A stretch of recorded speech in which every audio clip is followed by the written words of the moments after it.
Welcome to Telugu focus TV. నేను మీ శ్రీనివాస్ రెడ్డి. జనవరి 1 నుండి కూడా అన్ని వాహనాలకు ఏబిఎస్ తప్పనిసరి చేసింది. అంటే కేంద్ర ప్రభుత్వం సంచలనమైనటువంటి ఉత్తర్వులు కూడా జారీ చేసిందని కూడా చెప్తున్నారు. సరే, అవి ఏంటి అనేది కూడా ముందుగా తెలుసుకుందాం. ఇందులో వాస్తవం ఉందా లేదా అనే దానికి సంబంధించి చివరిలో మాట్లాడుకుందాం. ఇక జనవరి 1 నుంచి కూడా 2026 అంటే 2026 జనవరి 1 నుంచి కూడా విక్రయించేటువంటి అన్ని వాహనాలకు ఏబిఎస్ అంటే యాంటీ లాక్ బ్రేకింగ్ సిస్టమ్. అంటే బ్రేక్ సిస్టమ్ ఉండడం తప్పనిసరి చేసిందని కూడా అలా చేస్తున్నామని కూడా కేంద్ర ప్రభుత్వం ఆదేశాలు జారీ చేసిందట. ముఖ్యంగా ద్విచక్ర వాహనాలకు భద్రతా దృష్టిని ఉంచుకొని వచ్చే ఏడాది నుండి కూడా అంటే ఇక 2 రోజులే ఉంది కాబట్టి జనవరి 1 నుండి కూడా తయారయ్యేటువంటి అన్ని కొత్త టూ వీలర్స్ వెహికల్స్ ఏవైతే ఉన్నాయో దానికి సంబంధించి ఏబిఎస్ అంటే ఈ సిస్టమ్‌ను కూడా కేంద్ర రవాణా శాఖ నిర్బంధం చేసింది. ఈ సిస్టమ్ తీసుకురావాలని. ఈ నిర్బంధం నుండి కూడా మినహాయింపు ఇవ్వాలని కూడా వాహన తయారీ సంస్థలు కోరినప్పుడు కూడా కేంద్ర ప్రభుత్వం అందుకు నిరాకరించింది. అంటే ఇంజిన్ సామర్థ్యంతో సీసీ సంబంధం లేకుండా అన్ని ద్విచక్ర వాహనాలకు ఈ రూల్ వర్తిస్తుందని కూడా చెప్పుకొచ్చింది.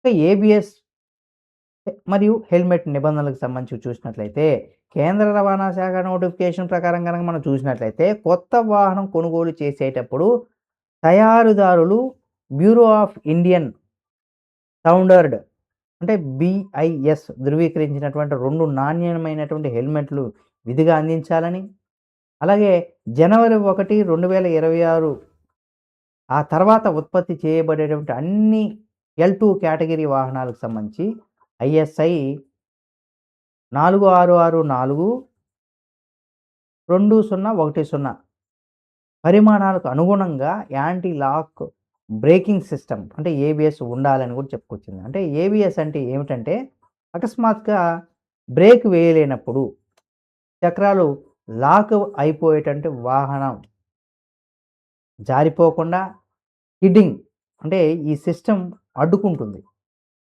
బ్రేక్ వేయలేం, అది పడిపోతుంది జారిపోకుండా. ఈ సిస్టమ్ గనక ఉంటే స్కిడ్డింగ్ అంటే స్కిడ్ కాకుండా అడ్డుకుంటుందట. దీనివల్ల ప్రమాదాల తీవ్రత గణనీయంగా తగ్గుతుందని 2022లో జరిగినటువంటి 1.5 లక్షల రోడ్డు ప్రమాదాల్లో 20% ద్విచక్ర వాహనదారులే ఉన్నారని కూడా గణాంకాలైతే చెప్తున్నాయి. అంటే డ్రైవింగ్ లైసెన్సు నెగెటివ్ పాయింట్స్ సిస్టమ్స్‌కి సంబంధించి కూడా ఇక్కడ కొన్ని నిబంధనలు ఉన్నాయని కూడా చెప్తున్నారు. అంటే ట్రాఫిక్ నిబంధనల ఉల్లంఘనం అరికట్టడానికి కేంద్ర ప్రభుత్వం నెగెటివ్ పాయింట్స్ విధానాన్ని కూడా ప్రవేశపెట్టనుంది. అంటే మీరు రాంగ్ రూటు అంటే హెల్మెట్ లేకపోవడం, లేదా కారులో వెళ్ళేటప్పుడు సీట్ పెట్టుకోకపోవడం వంటి తప్పులు చేసినప్పుడు మీ లైసెన్స్‌కు నెగెటివ్ పాయింట్స్ కేటగిరీ అంటే ఇస్తూ ఉంటారు. ఆ కేటగిరీని తీసుకొస్తారట. ఈ పాయింటు ఒక నిర్దిష్ట పరిమితి దాటితే మీ డ్రైవింగ్ లైసెన్స్ తాత్కాలికంగా రద్దు చేస్తారు. నిరంతరం నిబంధనలు ఉల్లంఘిస్తే లైసెన్సులు శాశ్వతంగా రద్దు చేసేటువంటి అవకాశం ఉందని, భారీగా పెరిగినటువంటి జరిమానాలు కూడా ఉండేటువంటి అవకాశం ఉందని కూడా చెప్తున్నారు. అయితే కొత్త నిబంధనల ప్రకారం పెరిగినటువంటి జరిమానా వివరాలు ఎలా ఉంటాయి? మద్యం సేవించి వాహనం నడపడం అంటే గతంలో రూ. 1000గా ఉన్నది 1500గా ఉండగా ఇప్పుడు మొదటిసారి పట్టుబడితే రూ. 10,000 జరిమానా లేదా 6 నెలలు జైలు శిక్ష విధిస్తారు. ఇక రెండోసారి దొరికితే రూ. 15,000 జరిమానా, 2 సంవత్సరాల వరకు కూడా జైలు శిక్ష ఉంటుంది. ఇక హెల్మెట్ లేకపోతే రూ. 100 నుండి రూ. 1000 కూడా పెంచారు. అంతేకాకుండా 3 నెలల పాటు లైసెన్స్ రద్దు చేస్తారు. ఇక సీట్ బెల్ట్ ధరించకపోవడం ఇది కూడా రూ. 1000 జరిమానా విధించారు. గతంలో రూ. 100 మాత్రమే ఉండేది. ఇక డ్రైవింగ్ చేస్తూ మొబైల్ ఫోన్ కనుక మాట్లాడితే వాడటం గతంలో 500 ఉండగా దీన్ని కూడా రూ. 5,000 కూడా పెంచారు. అంటే ఇలాంటివి కూడా పొరపాటును కూడా నెగెటివ్ పాయింట్స్ కూడా ఇస్తారట దీనివన్నీ కూడా. కాబట్టి ఆ రకంగా కూడా తప్పనిసరిగా వాహనదారులు, అటు తయారీ సంస్థలు, ఇటు వాహన వినియోగదారులకు కూడా కేంద్ర ప్రభుత్వం చాలా స్ట్రాంగ్ అండ్ స్ట్రిక్ట్ రూల్స్‌ని కూడా తీసుకొచ్చింది.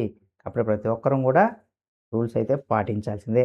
ఈ వీడియో మీకు నచ్చిందని భావిస్తున్నాను. తప్పనిసరిగా ఎవరికైతే వెహికల్స్ ఉంటాయో అది కారు కావచ్చు, లేదా టూ వీలర్ కావచ్చు, అలా ప్రతి ఒక్కరికి కూడా ఈ వీడియోని షేర్ చేయండి. తప్పనిసరిగా ప్రతి ఒక్కరు కూడా తెలుసుకోవాల్సినటువంటి విషయాలు అండ్ మరిన్ని వీడియోని ఎప్పటికప్పుడు మీ ముందుకు తీసుకొస్తుంది తెలుగు ఫోకస్ టీవీ ఛానల్. కాబట్టి సబ్స్క్రైబ్ చేసుకొని పక్కనే ఉన్న బెల్ బటన్ నొక్కడం మాత్రం మర్చిపోకండి.